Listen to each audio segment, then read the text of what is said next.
Galactic Council didn't see this coming. The chamber door opened before I was ready, and 400 alien eyes turned toward me at the exact same moment. I walked in anyway. My name is Yara Osai. I am 39 years old. I grew up in Accra, Ghana, where my grandmother made groundnut soup every Sunday and my grandfather told stories on the porch until the mosquitoes drove everyone inside. I have a degree in political science, another in comparative linguistics, and a third in xenodiplomatic theory that I completed in 18 months because I needed it fast and I am, when pressed, extremely stubborn. Until 6 months ago, I was teaching at a university in London, where the biggest crisis of any given week was a broken projector in Lecture Hall B or a scheduling conflict between two graduate students who did not get along. Now I was standing inside the Grand Assembly Hall of the Galactic Council, the most powerful governing body in the known universe, wearing a gray suit that my colleague Pete had ironed for me that morning because my hands had been shaking too much to hold the iron. Pete's full name is Peter Holloway. He is 44, from Bristol, and he had been a Foreign Service officer for 15 years before being assigned to my team. He is the steadiest person I have ever known, which is why I needed him here, and on the morning of the first session he had ironed my suit without being asked, set a thermos of coffee on the table, and said very little, which was exactly the right thing to do. The assembly chamber was enormous. I want to be precise about this because the word enormous is inadequate. Not enormous in the way that a concert hall or a cathedral is enormous, where you feel small but still understand the full shape of the space. This was enormous in the way that makes your brain quietly refuse to process the whole picture at once, as though the visual information arrives faster than the mind can arrange it and the rest gets deferred. The ceiling was so high above me that it had its own atmospheric conditions. Small clouds drifted through the upper reaches of the room in the low-pressure zone near the apex, lit from below by the ambient glow of thousands of display panels embedded in the curved walls. The seating rose in concentric rings, tier after tier, the circumference of each ring wider than the one below it, and in those seats sat representatives of 411 species. Some of those civilizations had been running themselves for 10,000 years. The youngest member currently seated had been traveling between stars for 6 centuries. Humanity had been spacefaring for 83 years. The protocol officer had already begun speaking as I walked in. His name, in translation, was Elder Voice of the 8th Generation, and he was the primary representative of the Vethkari, one of the oldest founding civilizations in the Council. His species communicated through layered sound frequencies, and the translation chip implanted behind my left ear rendered his words into English with a lag of under half a second. He was not welcoming us. The application of the human species, he said, and there was a ripple through the chamber that my chip identified as amused disbelief, arrives after 83 years of interstellar travel. 83 years. He let the number sit in the air of the chamber long enough for everyone present to consider it. The youngest currently seated member civilization first traveled between stars 600 years ago. The Council's average member civilization has existed for over 4,000 years. Humanity, in galactic terms, is not an infant. It is something that has not yet been born. Laughter, not from every seat, but from enough. It started in the upper rings and moved downward through the chamber like water finding level. My translation chip handled the different species' expressions of amusement with varying degrees of precision. Some it rendered cleanly, some it described around the edges. One, from a cluster of delegates in the far upper tier, whose species my briefing documents had only partially addressed. It translated after a brief pause as a sound indicating the observation of something too small to take seriously. I kept walking until I reached the speaking platform. It was a circular raised disc at the center of the chamber floor, positioned so that every seat in every ring had a direct and unobstructed line of sight to whoever stood there. The architects had built it that way on purpose. 400 pairs of eyes, some compound, some in places on the body where eyes had no business being, and nowhere to hide from any of them. I stepped up onto the platform and placed my bag on the small ledge at its edge, and felt the weight of all that attention settle on me like a physical pressure, something you could measure by how it changed your breathing. The elder voice finished his remarks and turned to look at me with the expression of a person who expects the next several minutes to be brief and unremarkable. I reached into my bag and pulled out a folder. A real folder, paper, cream-colored cardstock, spiral-bound, printed at 2 in the morning by Pete on the laser printer in our temporary office aboard the Council's orbital approach station. I had specifically requested physical paper, and Pete had found it and printed it without comment, which was one of the reasons he was on my team. The sound that went through the chamber when they saw the folder was immediate and layered. Curiosity, confusion from species that had genuinely never encountered the medium. From some of the older civilizations, something my chip eventually rendered as a kind of distant recognition, the way you might recognize an object you had seen once in a museum but had never expected to encounter in use. Paper. They knew what it was. They had simply not seen it function as a practical tool in a very long time. I opened the folder. "The formal application of Earth," I said, and my voice came out steady in a way I had not been certain it would, "submitted to the Galactic Council on behalf of the unified human government, runs to 240 pages. I am not going to read all of it." A sound moved through the chamber, something my chip translated as relief or something close enough. "I am going to read the introduction, in all 12 of the Council's official languages." The silence that followed was different from the earlier silence, not the silence of a room waiting to be bored. The silence of a room that has received unexpected information and is still processing what it means. I had spent 4 months learning those languages. Not fluently. I will be honest about that because it matters. I was not fluent in any of them. What I had was enough to read a single prepared page in each without stumbling badly, and I had practiced those pages every morning for 16 weeks, standing in front of a bathroom mirror, speaking the words out loud until they were in my muscle memory and not just in my notes. I began with HFY, the oldest of the 12 official tongues. The sounds it required were not natural for a human throat. I had worked on them anyway, with a recorded instructor, and 2 hours of practice every morning for longer than I care to remember. I moved through Kethlen Standard, through Davari Formal Register, through 3 languages that did not have standardized human names, and that my chip still occasionally processed imperfectly, through others that required frequencies I could only approximate but close enough that the delegates from those species responded with a shift in posture that my chip translated as attention given willingly. By the 6th language, the chamber had gone completely still. By the 10th, the quality of the silence had changed again. It was no longer the silence of surprise. It was something more like the silence of a room full of beings who are genuinely uncertain what they expected and are finding it was not this. I finished with Terran English.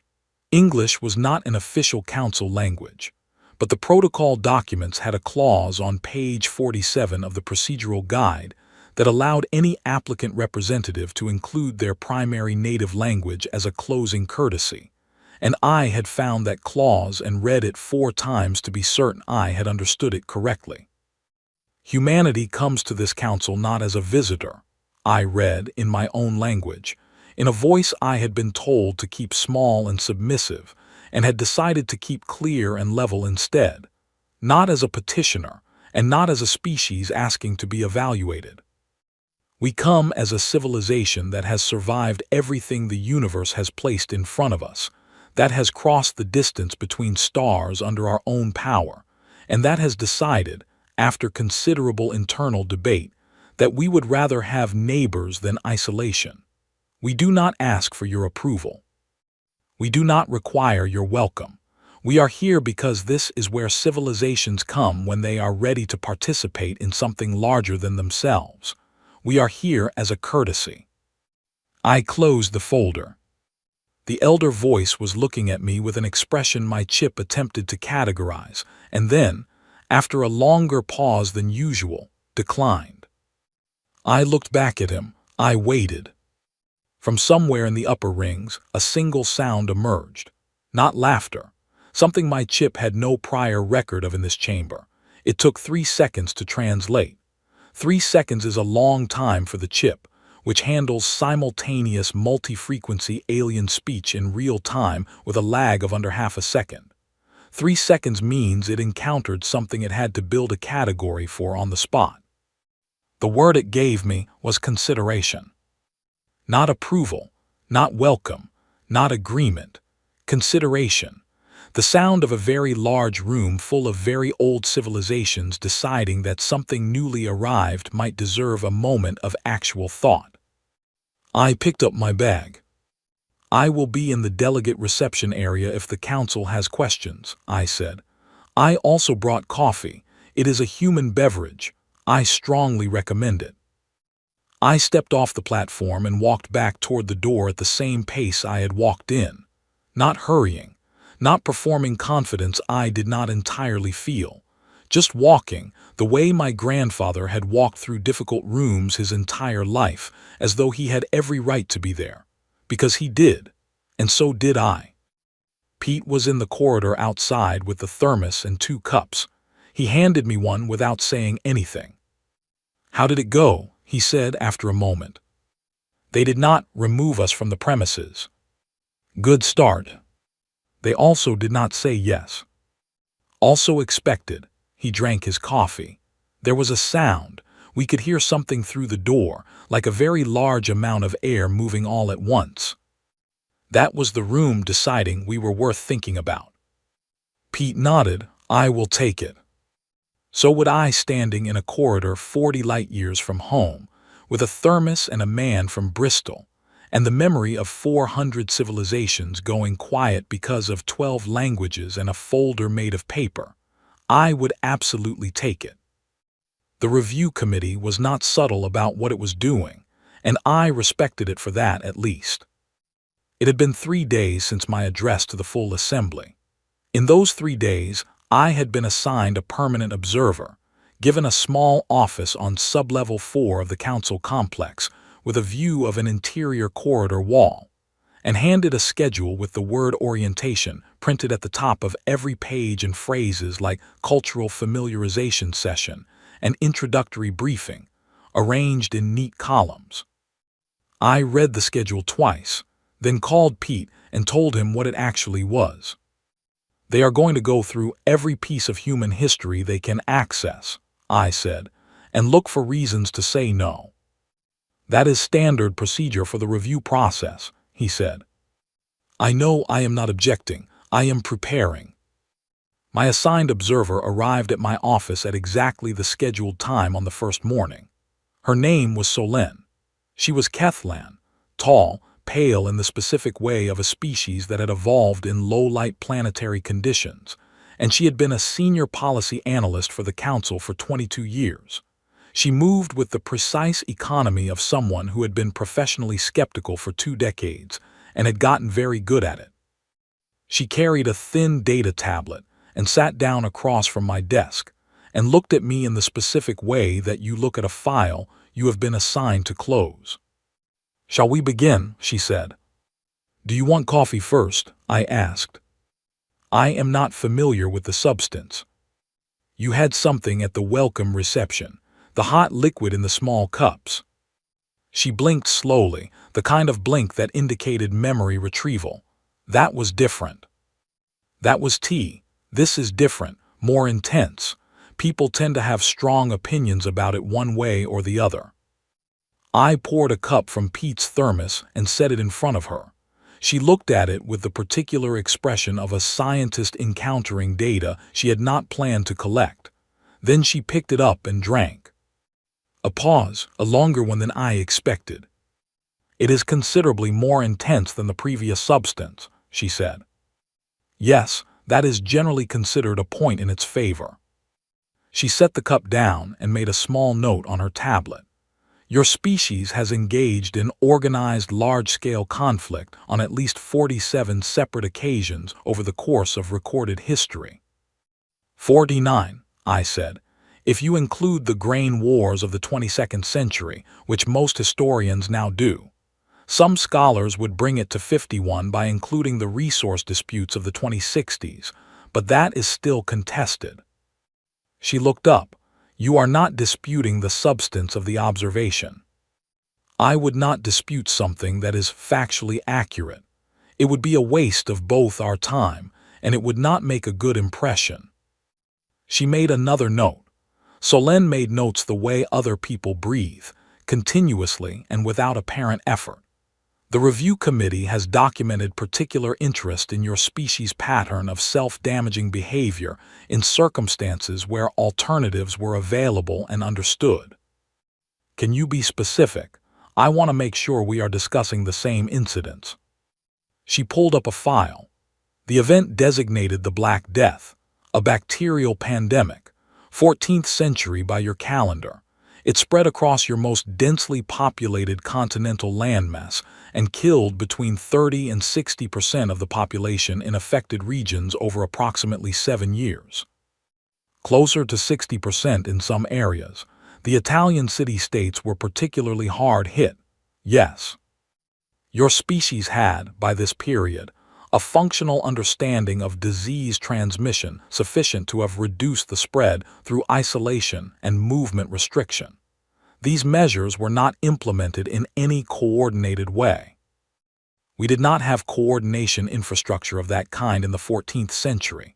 Governing structures were fragmented across competing kingdoms and city-states.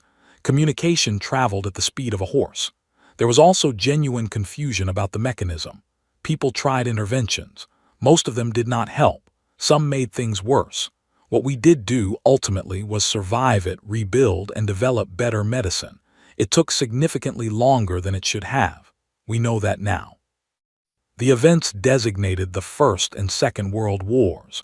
Combined deaths approaching 100 million.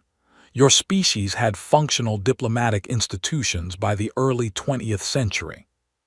We had them. We were not yet skilled at using them. The first conflict began through a treaty system that was designed to deter war and instead spread it in approximately 6 weeks when triggered. It was a design flaw no one recognized until it was too late, and too late arrived very quickly. I paused. What followed was the most destructive period in human history to that point. And then, 21 years later, we did it again on a larger scale. Yes, that is precisely the committee's concern. I understand. I want to say something about it, though, if you will hear it. I waited until she indicated she would. Between those events and in the decades after the second, your records will also show the establishment of the first genuinely global diplomatic framework in human history. Imperfect, underfunded, frequently ineffective, but real. A genuine attempt built from the wreckage of the worst things we had ever done to create something that would prevent repetition. It did not fully succeed, but it was not abandoned, it was revised, it continues. She made a longer note. The gene plagues of 2091, she said. Yes. Your scientific community issued formal warnings 14 years earlier regarding the likely ecological consequences of unregulated agricultural genetic modification. They did. The warnings were specific and well documented. The modifications proceeded regardless. By specific corporate entities with significant short-term financial incentive to disregard the warnings. Yes, it is a recurring pattern in our history. We are aware of it. We have not fully resolved it, and I will not pretend we have. The result was the loss of nearly 20% of your planetary agricultural capacity over 4 years, and significant loss of life in food-insecure regions. 18% and approximately 2 million deaths before recovery programs reached scale. Yes. Solène set her tablet down. This was the first time she had set it down since she arrived. She looked at me directly. Commander Os, I want to ask you something sincerely, outside of committee record. Every event I have described caused enormous harm to your species. In several cases, it nearly ended your species entirely. The rational response to repeated harm at this scale would be behavioral change significant enough to prevent recurrence. And yet in each case your species rebuilt, continued, and eventually encountered the same categories of problem again. Why? I sat back in my chair. I had known someone would ask this eventually, and I had spent time in the weeks before I arrived trying to build an answer, and I had not been fully satisfied with any version of it. I do not have a clean answer, I said. I have thought about it a great deal. Any honest answer is more useful than a polished one. I think we have a fundamental difficulty imagining that things will not eventually improve, not because we have evidence that they will. Sometimes we have very clear evidence that they will not, and we still find a way to believe otherwise. There is something in us that insists on forward motion even when the logic of the situation suggests stopping. I cannot tell you with certainty whether this is a flaw or a feature. It may be both, depending on the circumstances. She was watching me. My grandfather, I said, was born in a country that had lived through a prolonged internal conflict. It lasted 9 years. It killed over 1 million people. When it ended, he was 4 years old, and his mother planted a garden in the yard of the house they had come back to. She had no reliable water. She had nowhere to put any food the garden might produce. She planted it anyway. I paused. When I asked him about it years later, he thought for a long moment and said, "She needed to see something grow. That was all. She simply needed to see it." The room was quiet. "That is not a rational response to the circumstances," Solène said carefully. "No, it is not. And yet you present it as though it explains something." "I present it as the most honest thing I know about us. Whether it explains something admirable or something alarming probably depends on the outcome, and the outcome takes time to become clear." I met her eyes steadily. "I am hoping you will give us the time." She picked up her coffee and took another sip without looking away. We spent 4 more hours that first day going through human history in careful sequence. She asked about the asteroid redirection program of 2074, which had worked by a margin that one of our own engineers had described publicly as absurdly narrow. She asked about the orbital colony failures of the 2050s, when 3 settlements were lost due to structural cost-cutting that engineers had flagged repeatedly before construction began. She asked about our contact protocols for the discovery of alien life, which we had spent decades developing, and then almost entirely failed to follow when the actual discovery happened, because we were moving too fast, and the protocol documents were sitting in a filing system that 3 departments had claimed ownership of, and none had maintained. I answered everything without minimizing anything. When she asked why we had not done better, I told her the truth, which was that we had frequently known what better looked like and chosen differently, and that working on this was not the same as having fixed it. At the end of the day, she stood and collected her tablet. "Same time tomorrow," she said. "Same time tomorrow," I confirmed. When she reached the door, Solène. She turned. "The committee is looking for reasons to say no. I understand that, and I am not pretending otherwise. I am also not going to make us into something we are not in order to reduce those reasons. What I can offer you is accuracy, and a commitment that when you ask a question I will answer it rather than perform around it." She held my gaze for a moment. "What I have observed so far," she said, "is that you are the first applicant representative I have encountered in 11 review processes to begin the formal review by offering a hot beverage, and then responding to every question with an admission of fault. Is that a useful quality or a problematic one?" "It is," she said, "unusual." She left. I poured the last of the thermos into my cup and sat with it in my small office with its view of a corridor wall and thought about my grandfather's mother and her garden. Then I opened my laptop and started writing notes for the next morning. The call came at 4:17 in the morning, and I was already awake. I had been awake since around 3:00, which had become a pattern on the station because my body had not yet fully synchronized with its rotation schedule, and also because the night before I had made the mistake of reading the review committee's preliminary findings before attempting sleep. 47 pages of careful, measured, thoroughly documented reasons why humanity was a complicated proposition. I had gotten through 12 of them before concluding that lying in the dark was preferable to reading the next 35. Pete had two voices.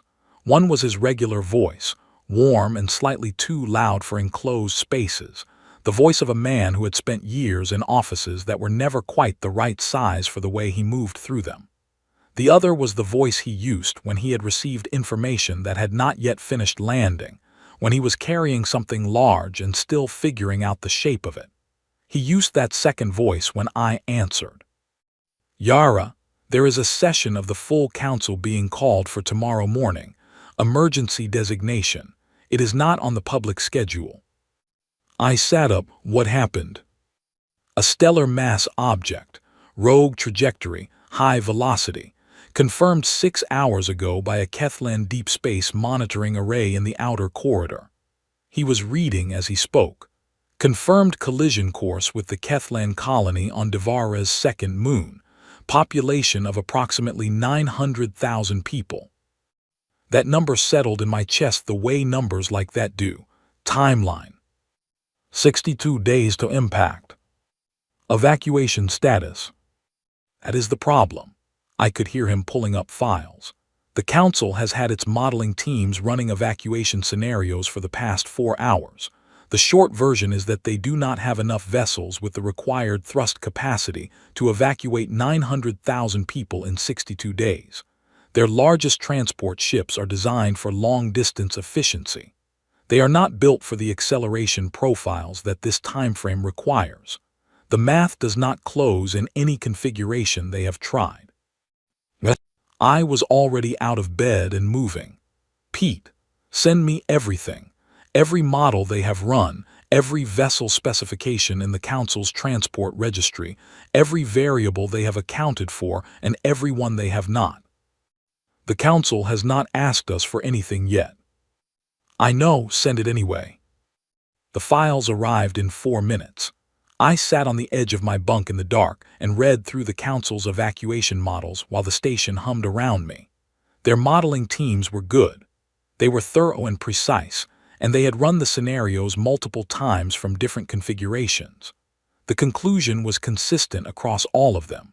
With the available ships and the available time and the physiological limitations of the Kethlan crew members who would operate those ships, the numbers did not work. I kept reading. I reached the section on physiological limits and I stopped. I read it again. Then I called Earth. It was mid-afternoon in Johannesburg. Dr. Ada Ferreira answered on the second ring. She worked at the propulsion laboratory of the South African Aerospace Institute. She answered on the second ring because she was, as she would tell me later, always at the lab. I had met her once before departing, at a pre-mission briefing, and had put her contact in the top tier of my emergency list, because she had the specific combination of speed and precision that makes a person useful when things are moving fast. "I need you to look at something," I said, and sent her the Council's models. 38 seconds. "These mass estimates are confirmed," she said. Confirmed and cross-referenced by 3 independent monitoring stations. "And the trajectory?" "Independently verified in the last 2 hours." I heard her moving. The sound of her lab, other researchers working nearby, equipment running its cycles in the background, the particular texture of a room full of concentrated people. "Ada," I said, "give me something." "I am looking. Hold on." The sound of movement, a door opening somewhere near her, a brief exchange with someone I could not hear. Then she was back. Their acceleration tolerance limits. the physiological parameters built into the evacuation models. Yes. Those are Kethlan biological limits. Yes. What are the equivalent human limits? I pulled up the comparative data. Kethlan crew members could sustain acceleration forces of approximately 2.3 times standard gravity for extended periods without significant physiological damage. Humans, depending on training and cardiovascular conditioning and the use of support equipment developed over decades of high-acceleration flight, could sustain considerably more. The gap was not a small one. Ada, I am running the numbers. 4 minutes. I heard her sit down, the sound of calculations being worked through at speed by someone who has been doing this long enough to feel the shape of an answer before the full confirmation arrives. 3 minutes and 40 seconds passed, then a short, sharp exhale. All right, here is what I am seeing. If you put human crew in the transit vessels for the high acceleration phases, you can push the acceleration profile significantly above the Council's model assumptions. We are looking at cutting per trip transit time by approximately 38%. Does that close the evacuation math? Not alone, but here is the other piece. I heard her stand up. She always stood when something caught the right way. Their models use direct route corridors, most efficient path, straight line distance. But there is a stellar remnant, high-density object sitting roughly 0.4 light-years off the standard transit corridor for that region. If you run a gravitational slingshot around it, you add distance but you gain significant exit velocity. The Council's modelers never ran this option, because the entry angle requires an acceleration phase that no Kethlan crew can physically sustain. But human crew can. Maybe I want to make one call first. She put me on hold. I sat on the edge of my bunk in the dark and waited. Through the station's hull I could feel the faint vibration of its systems, steady and continuous, a structure holding itself together in space. Ada came back after 6 minutes. She was not alone. "This is Leon," she said. "Leon Addy. He flew cargo and survey routes through the outer belt for 12 years. I have worked with him before. He has done a slingshot maneuver." "Twice," said the voice she named Leon. It was calm, unhurried, with the sounds of a home kitchen somewhere behind it. A kettle, something on a stove. The sounds of a man who had been doing ordinary things when this call arrived and had set them aside without drama. Neither time under ideal conditions. What exactly are we working with? I told him. He asked 3 questions. They were precise and practical. The stellar remnants confirmed mass, the available entry corridor width, and the structural tolerance ratings of the fastest class of Council transport vessels. Not questions about whether it was possible. Questions about the specific shape of this specific problem. Then he was quiet for a moment. 62 days, he said. Yes. 900,000 people. Yes. And the reason the Council's pilots cannot perform the maneuver is the G-force load in the entry phase. Correct. Another moment of quiet. I heard his kettle reach its boil in the background. All right, he said. I need the full trajectory data and I will need to work through the exit velocity calculations myself before I tell you anything definite. But based on what you have given me, yes, this is doable. A pause. You should know that doable and comfortable are different descriptions of the same thing. I know, I said. How long do you need? Give me 4 hours. Ada and Leon worked through the night. I sat in my office on sublevel 4 and read everything the Council's databases held about the Kethlan colony on Devara's second moon. 900,000 people. The settlement was 31 years old. It had schools and medical centers, and a market district that a Council cultural survey had described as one of the most vibrant trading spaces in the outer territories. It had people who had been born there and had never lived anywhere else, and considered it home, and had no reason to believe that 62 days from now it would not exist. At 9:14 in the morning station time, Ada sent me the final model. The numbers worked, not with room to spare, not comfortably, but they worked with a 4-day margin if every variable held across the full operation. I brought the proposal to the emergency council session at 10:00. I walked to the speaking platform without asking permission to approach it, because there was no time for that kind of protocol, and I put Ada's numbers on the shared display, and I walked through them without ceremony. Leon's maneuver sequence, the specific acceleration profiles, the revised timeline, the role human crews would play in the transit phases where Kethlen physiology became the limiting factor. The chamber was quiet while I presented. When I finished, the elder voice said, "You are proposing to place human personnel on council vessels.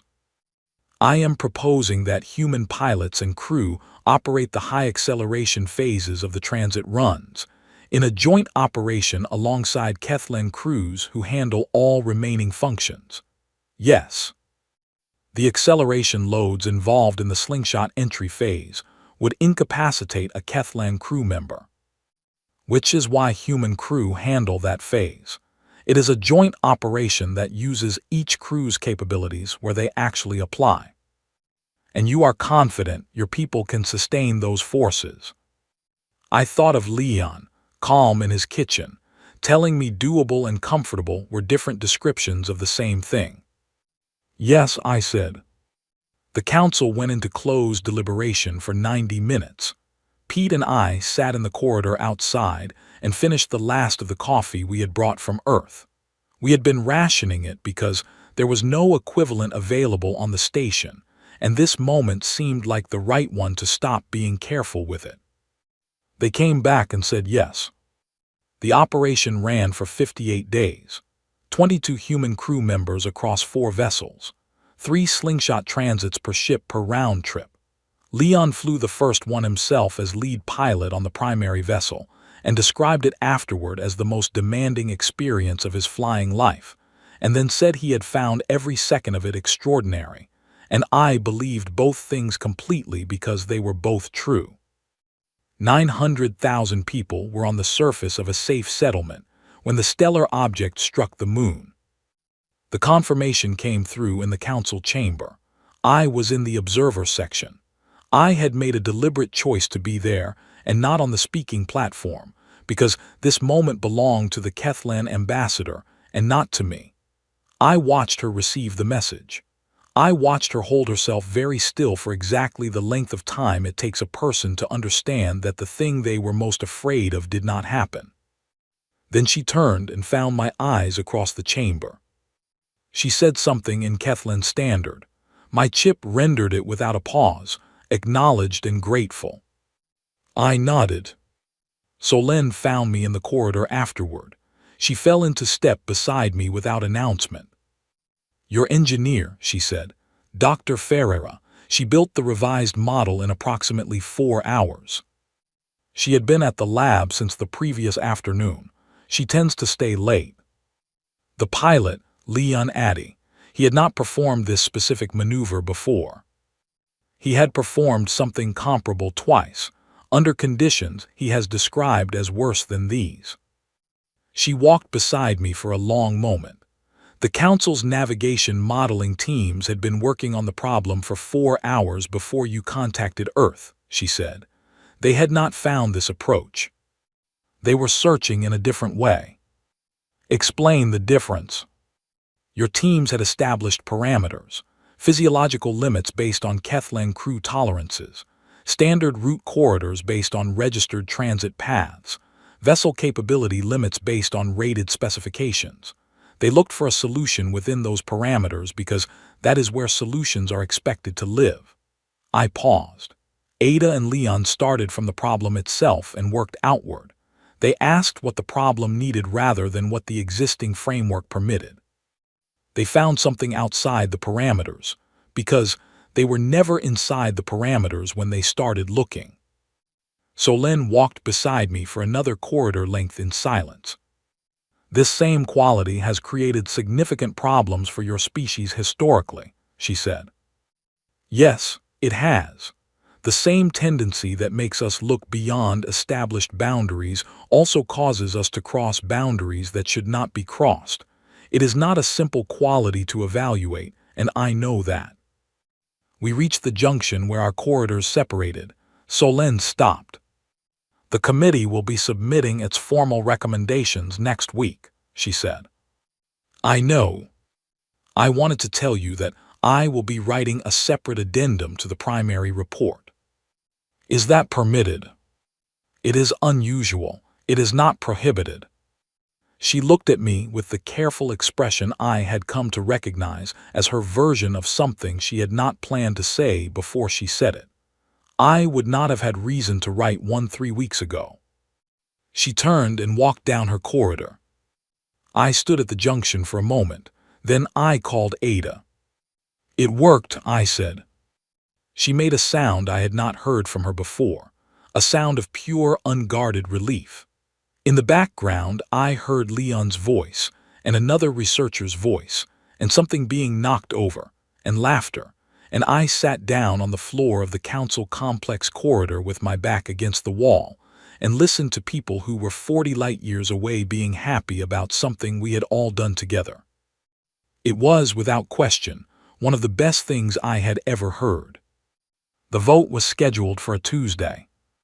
Pete checked the translation matrix 3 times because he was convinced the chip had given him the wrong day. It felt wrong for a Tuesday, he said. The weight of it did not match the ordinariness of the word. I told him that most of the genuinely significant things in human history had happened on days that felt wrong for them.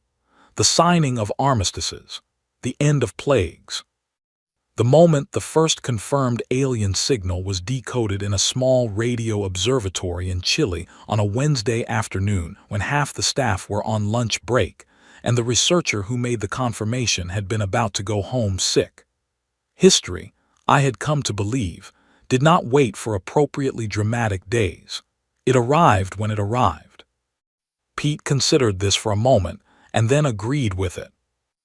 I had been awake since 4:00 that morning, not from anxiety, or not only from anxiety. There was a quality of alertness that came before significant things, a kind of heightened attention that my body produced whether I wanted it to or not. I had given up arguing with it, and instead used the time to read through the committee report and Solène's addendum one more time, and then to sit at my desk for a while with the lights low and think about nothing in particular, which was actually thinking about everything and knowing it. I was not permitted to speak during the deliberation period. This was council law, clearly established in the procedural code, and I had no argument with it. Once the formal review was complete and the committee's recommendation was on record, the applicant representative sat in the observer section and waited. They could not speak, send communications, or leave the chamber floor without forfeiting their observer status for that session. They could sit. They could stand. They could look at the floor for extended periods, which is mostly what I did during the first hour, or they could look at the ceiling, which I also did, watching the small clouds move through the low-pressure zone near the apex, and thinking about how strange it was to be in a room that had its own weather. Pete sat beside me in the observer section. He had been given observer status as a member of my diplomatic staff, which meant he could be present but also could not speak or communicate during deliberation. He sat with his hands in his lap and looked at the chamber floor and occasionally at me, and I found his presence, as I had from the beginning, steadying in a way I was not entirely sure how to explain. The review committee's 93-page report had been submitted 5 days earlier. Solène's 11-page addendum had been submitted alongside it. I had read both in my office at midnight with the station's hum for company and the corridor wall visible through my window, and I had read them again the night before the vote, and I had read sections of them again that morning at 4:00. The committee's report was not a recommendation for unconditional acceptance. I had not expected one, and would not have trusted it if it arrived. What it said, in careful formal language distributed across 93 pages, was that humanity represented a category of applicant that the standard evaluation framework had not been built to accommodate. It noted that the metrics for council membership had been developed by and for civilizations with specific characteristics: gradual expansion, long institutional memory, and historical stability relative to what humanity presented. It said that measuring humanity against these criteria produced results that were simultaneously concerning and incomplete, because humanity was not the kind of civilization those criteria were designed to measure. It noted the stellar object evacuation in a dedicated appendix and treated it as relevant data. It observed, in measured language, that the approach human personnel had contributed to the evacuation represented a solution the Council's own specialists had not identified, and that this fact was itself worth including in the analysis. It recommended conditional acceptance, with 17 listed requirements, and stated clearly that the recommendation was not unanimous within the committee. Solen's addendum said different things. It was 11 pages in Solen's precise and unhurried voice, and it began by acknowledging that a separate addendum was unusual and explaining why she had concluded one was necessary.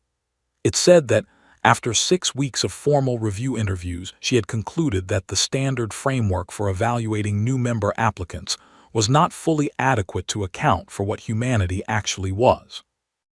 It said this not as a criticism of the framework, which had served the Council reliably for thousands of years, but as an observation that frameworks built by and for specific kinds of civilizations would naturally reflect the assumptions of those civilizations, and that those assumptions were not universal. It said humanity did not fit the assumptions, not because humanity was less than what the framework described, but because humanity was something the framework had not anticipated when it was written. It ended with a sentence I had read 4 times. The question before this Council is not whether humanity meets our standards. The question is whether our standards are sufficient to measure what humanity is. I had not known she was going to write that. I thought about it for most of the morning of the vote, sitting in the observer section while the chamber filled around me, watching the delegates arrive in their various forms and take their various seats in the rings above, and thinking about what it meant that one of the Council's own senior analysts had concluded, after 6 weeks of looking for reasons to say no, that the problem was the framework and not the species. The elder voice opened the formal session at exactly the scheduled time, which was a thing I had come to expect from her, and she reviewed the committee's findings clearly and without editorializing, which I had also come to expect and to respect. She presented Solen's addendum conclusions with the same measured evenness, giving them the same weight and the same careful attention she gave the main report. Then she opened the floor to statements from member representatives. What followed was 2 hours of the most complex conversation I had ever been present for. I had sat in peace negotiations and trade discussions and international mediation sessions in my years before this assignment. I had been in rooms where the stakes were high and the parties were hostile and the outcome was genuinely uncertain. None of them had the particular texture of this room on this day, the specific quality of 411 civilizations trying to decide what to do with something they had not planned for. The Davari representative spoke in favor. He cited the evacuation operation directly and at length, the collaborative model it demonstrated, and the precedent it set for practical emergency cooperation. He spoke about the engineering contribution, now a Council standard, and about what it suggested for the kind of value a new member species might bring to existing challenges. Several other representatives followed in moderate support, citing provisions of the founding charter that addressed civilizations with developmental histories outside the standard profile.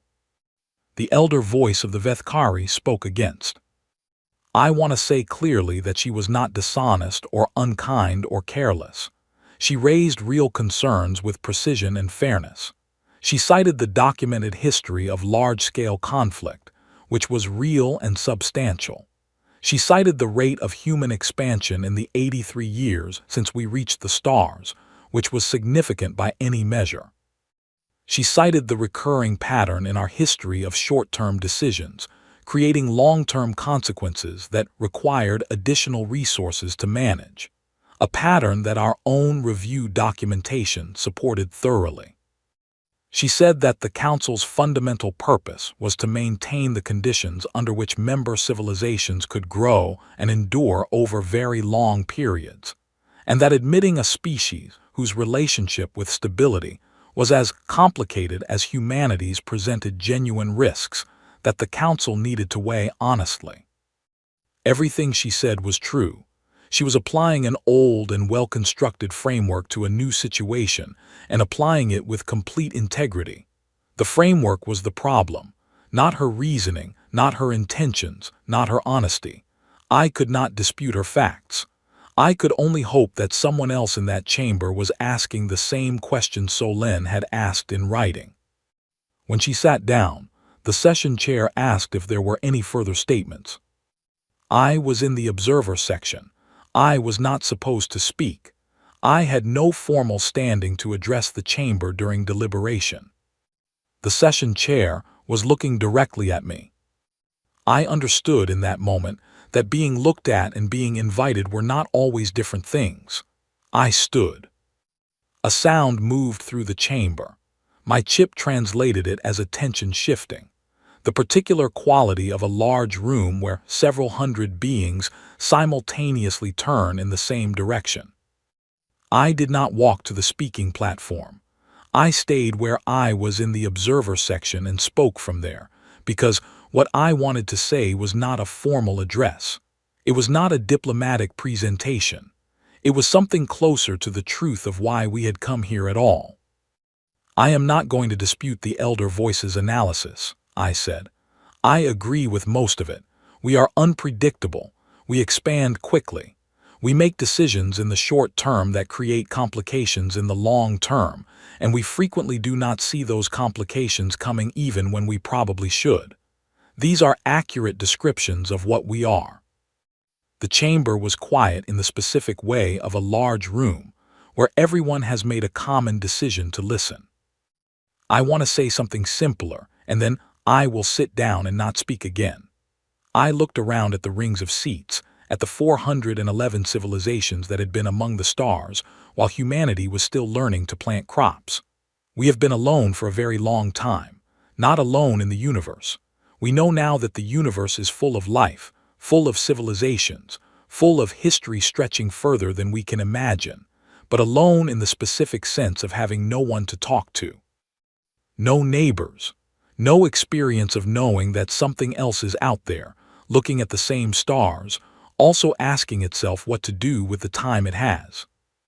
I paused. The chamber stayed quiet. We are not good at being alone. We never have been. When we are isolated, we turn inward. We find smaller and smaller things to defend, and we bring to those defenses the kind of energy that would have been better aimed almost anywhere else. We build walls and then we are surprised every time to find ourselves enclosed by them. I thought carefully about the next part before I said it. I am not asking for trust. Trust is earned and we have not yet had the chance to earn it here. What I am asking for is the opportunity to try. I am asking you to consider that a species that has done what we have done to ourselves and to each other is also, precisely because of that history, capable of choosing something different when it has reasons to, when it has something to move toward rather than just something to move away from. A pause. We just need something to grow toward, I said. That is what I am asking for.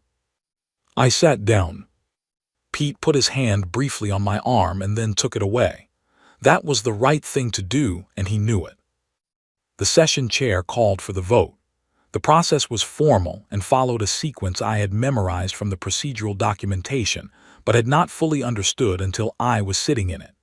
Each member delegation registered its position in sequence, beginning with the founding members, working outward through the rings by seniority of membership. It took 11 minutes. In council historical terms, Solène had told me once, 11 minutes was considered fast for a full membership vote. The result was announced in High Vethkari first, as tradition required, and my chip rendered it in real time. 289 in favor, 122 opposed. Humanity was admitted to the Galactic Council on probationary status, subject to 17 conditions. A formal review at 3 years. Restrictions on territorial claim filings in contested regions for 5 years. Mandatory consultation requirements before any large-scale resource operations in Council-adjacent space. 14 additional conditions of varying specificity, all of them real, none of them unreasonable. I accepted every condition without hesitation, on the record, with Pete sitting beside me. Then I said, for the formal record, that humanity would engage with all 17 conditions in complete good faith, and that we would likely fail to fully satisfy at least 4 of them within the first 10 years. Not out of disrespect or bad faith. Out of the persistent and well-documented human gap between what we intend and what we actually accomplish. A gap we were continuously working to narrow and had not yet closed. And that when those failures occurred, we would address them directly and honestly rather than explaining them away. The session chair recorded this statement without visible reaction. I thought I saw something from one of the Kethlan delegates in the third ring, a brief shift of expression that my chip translated as surprised acknowledgement. 3 member representatives came to find me in the corridor after the session. They came separately, within 30 minutes of each other, and each of them said approximately the same thing in their own way, that it was the most straightforwardly honest statement anyone had made in that chamber in their combined experience of serving on the council. One of them had been serving for over 800 years. I thanked each of them and meant it. Then I stood in the corridor for a moment alone, before Pete came through the door behind me. He did not say anything. He handed me coffee from the thermos he had brought, which meant he had known we would need it after, which meant I had not been as composed during those 11 minutes as I had tried to appear. I took the cup and drank. It was, I thought, a very good result for a Tuesday. The first official document of my second year was a formal reprimand.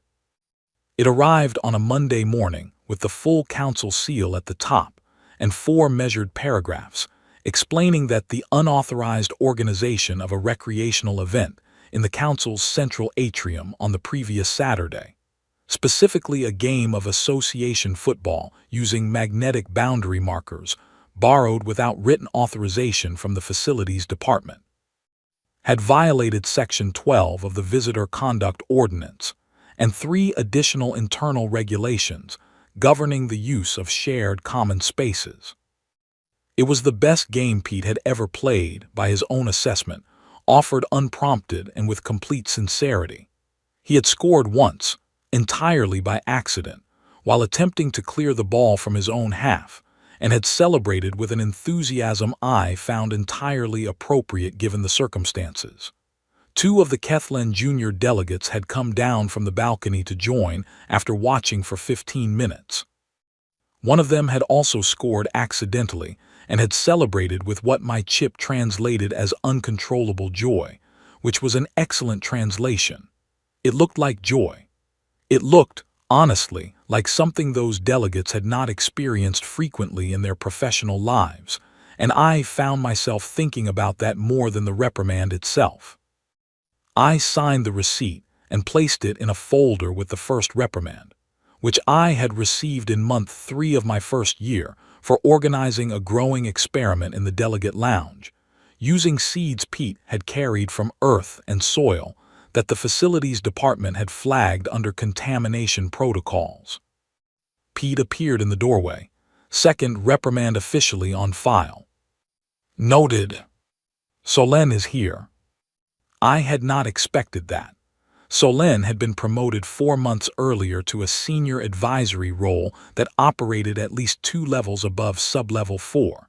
She had no official reason to be on this floor. Send her in, I said and stood. She came in without announcement. the way she had always done things, and she was carrying her tablet and a small sealed container, which she placed on my desk before sitting down in the chair she had occupied every day during the review, as though she had simply taken an extended break from it and was returning now. "Coffee?" I said, looking at the container. "I prepared it myself," she said. "The ratio is from the notes I kept during the first sessions of the review process." I opened it. The coffee was exactly the right temperature and the ratio was genuinely, precisely correct. "You kept notes on the coffee ratio," I said. "I kept notes on everything during the review. It was my function." I sat down. "What brings you to sub-level 4? "Several things." She opened her tablet. "The trade agreement your propulsion team negotiated with the Davari was ratified this morning. The jump drive coolant refinement your engineers developed has been adopted as the new recommended standard for Class 3 Council vessels. 4 member species have already submitted formal requests for implementation assistance, and 2 more are in preliminary discussions." I set the cup down. "That is faster than we projected. The Davari have been constrained by coolant inefficiency for over 30 years. Your solution reduces their operational costs substantially and extends their effective range between service intervals. They were strongly motivated to move quickly." She made a note. It was reassuring that some things did not change with seniority. "The Kelath corridor situation. The Thalvi and Morn collective survey dispute." "Yes, the Council has been formally deferring mediation on that matter for 11 years. Both parties have agreed in every session to resolve it, and in every session they have not." She looked up from her tablet.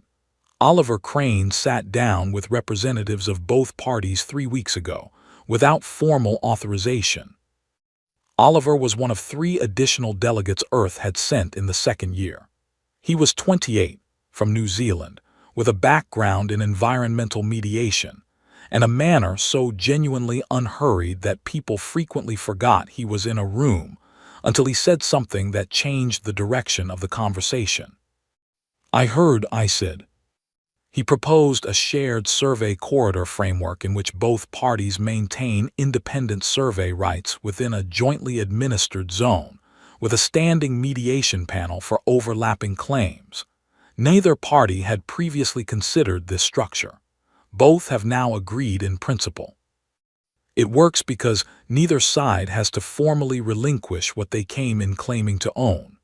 Oliver changed the geometry of the problem without asking either party to back down. "Yes," she made another note. "Did you also hear about the food?" I was going to ask. "Thalvi ceremonial food. As I understand it, it is an acquired taste that requires significant time and commitment to acquire. Oliver ate it, not as performance.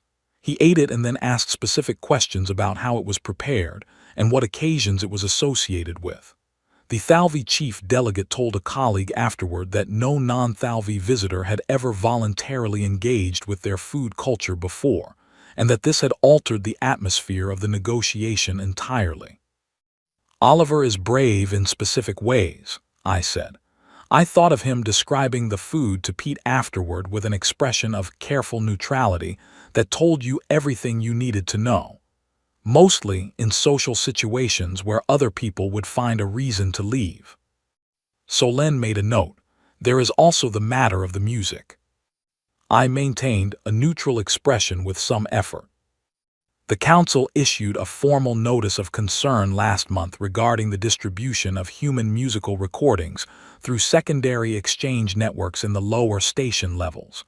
3 ordinances were cited. Distribution was supposed to be restricted pending review." A pause. "As of this morning, the recordings are available on 14 additional networks. I cannot personally account for the behavior of every human on this station." "No." Another pause that was long enough to contain something approaching, but not quite reaching, amusement. "I will tell you informally that I have heard a significant portion of the music in question. The variety is remarkable. Your species produces an extraordinary range of sound." We have had a lot of time to develop it, and a lot of different things to say. She set her tablet down. This was still unusual. Even now, even in Sub-Level 4 on an unofficial visit, Solen's tablet was her constant presence. Setting it on the desk meant she was about to say something she had not written down first. "I want to say something outside of any formal reporting context," she said. "Of course. When I was assigned to conduct your species' formal review, I had a clear set of anticipated outcomes. Either humanity would present a record and disposition sufficient to support a conditional recommendation, or it would not. In 11 previous reviews, those had always been the two possible outcomes. And with us, you found neither. With us, I found the absence of a category to place you in, which is different." She looked at her hands for a moment. "I have spent the past 2 years attempting to construct one. I believe I have a beginning." "Tell me."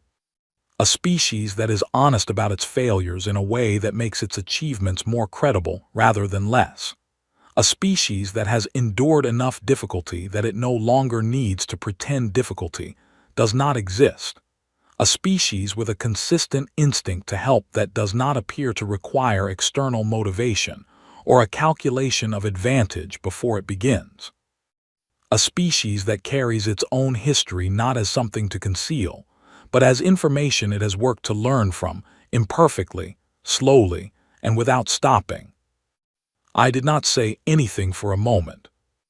"I did not know that was a category of thing a species could be," she said quietly. "I am not certain I would have believed it if someone had described it to me before I experienced it directly." I thought about Ada staying at her lab long after anyone required her to. About Leon setting aside whatever he had been doing in his kitchen and applying his full attention to someone else's emergency without hesitation. About Oliver eating Thalvi food and asking genuine questions about it. About Pete ironing my suit the morning of the first session without being asked, because he had seen that my hands were shaking and had understood exactly what was needed. "We have also done a great many things that do not fit that description," I said. "Yes, I know. That is the part of the category I have not finished building." She stood. "The Vethkari representative has requested a private meeting with you," she said. "Tomorrow afternoon. I was asked by protocol to inform you in advance." "Adversarial." "I was told specifically that it is not." She picked up her tablet. At the door she turned. "The coffee ratio took several attempts to get right," she said. "I had the approximate measurements from my original notes, but the precision was not sufficient. I ran it 4 times before I was satisfied." "It is very good," I said. "Yes," she said, "I know." She left. I sat with the coffee she had made and thought for a while about what it meant that she had made it at all, and that she had run it 4 times. The meeting with the elder voice was the following afternoon in a small room in the eastern wing, one of several rooms used for conversations that parties wanted to have without the assembly chamber's recording systems. Plain walls, a table, chairs, a narrow window looking out at the station's exterior hull and the stars beyond. She was already seated when I arrived. She seemed different in the small room than she did in the assembly chamber. Not smaller exactly. More present, in the specific way a person is more present when you are in the same room rather than observing them from a distance across 1,000 seats. "Commander Osai," she said.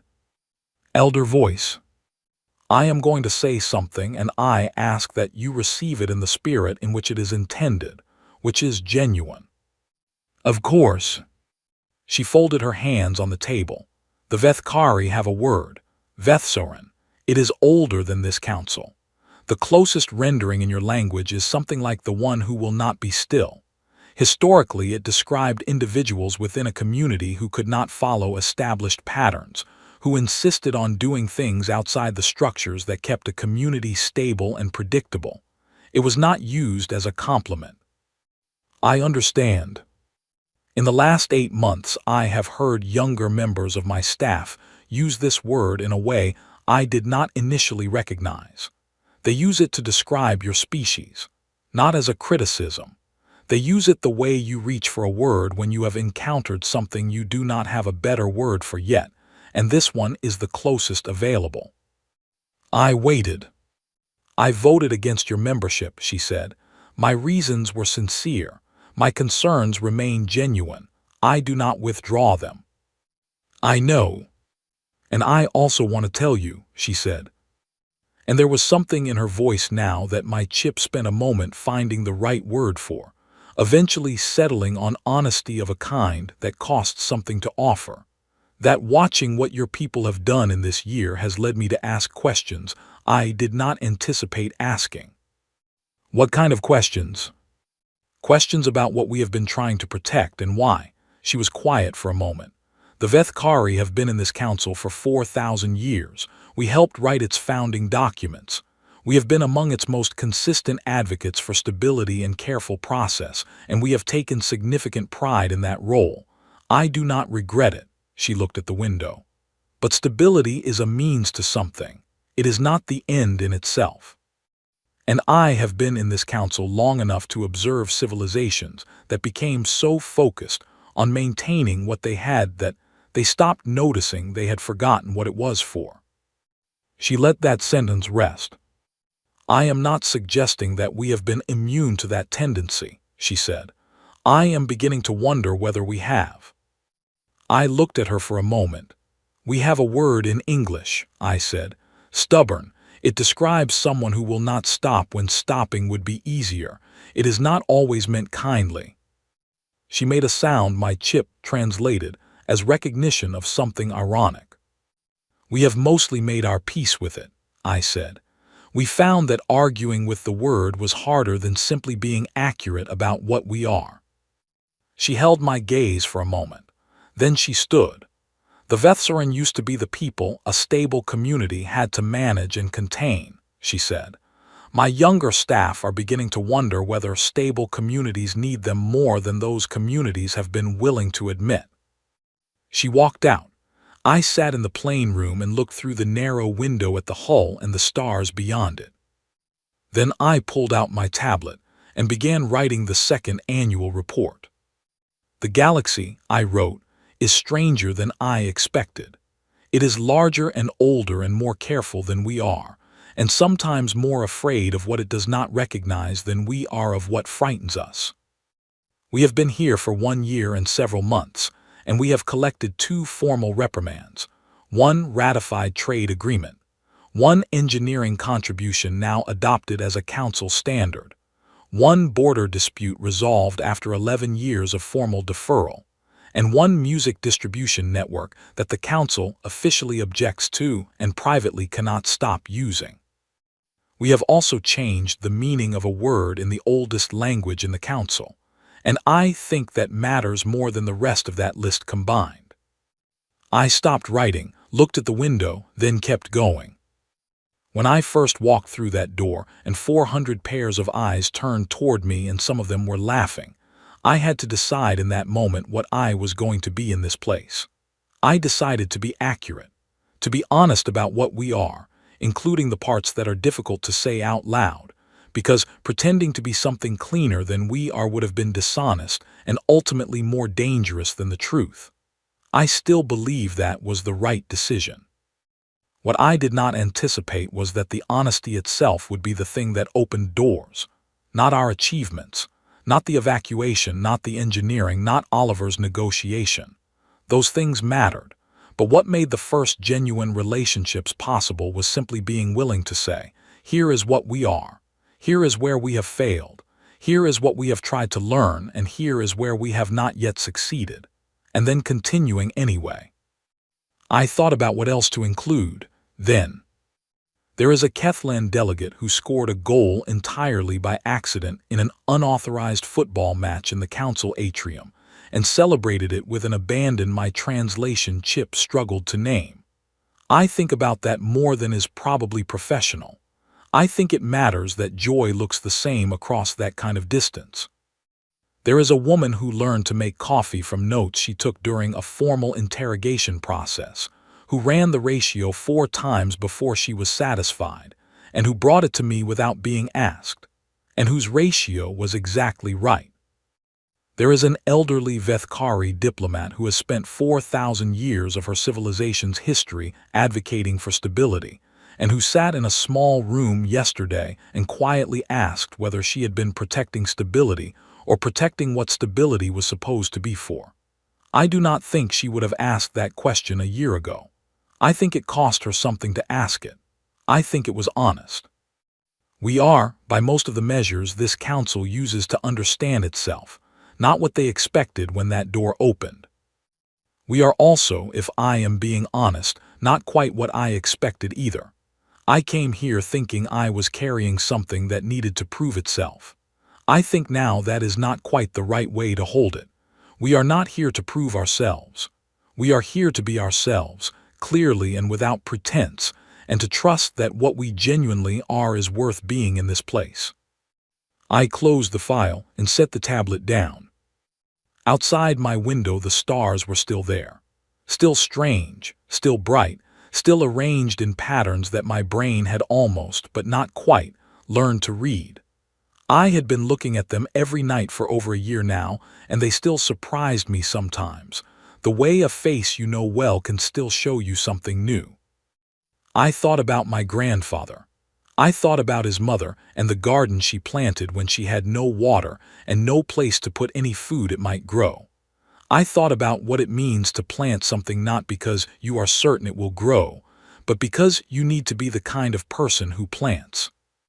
I thought about the sound that had followed my first address, the single sound from the upper rings that had taken 3 seconds to translate, that the chip had finally, carefully, rendered as consideration.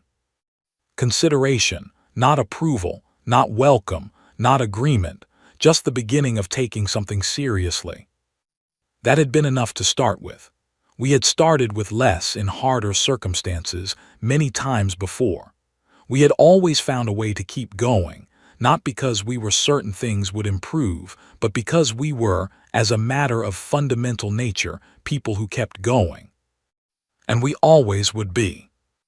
That, I thought, sitting in my small office 40 light-years from home with the stars arranged in patterns I was still learning, and a second cup of excellent coffee growing warm in my hands, was the most human thing about us. It was also, maybe, the best thing. And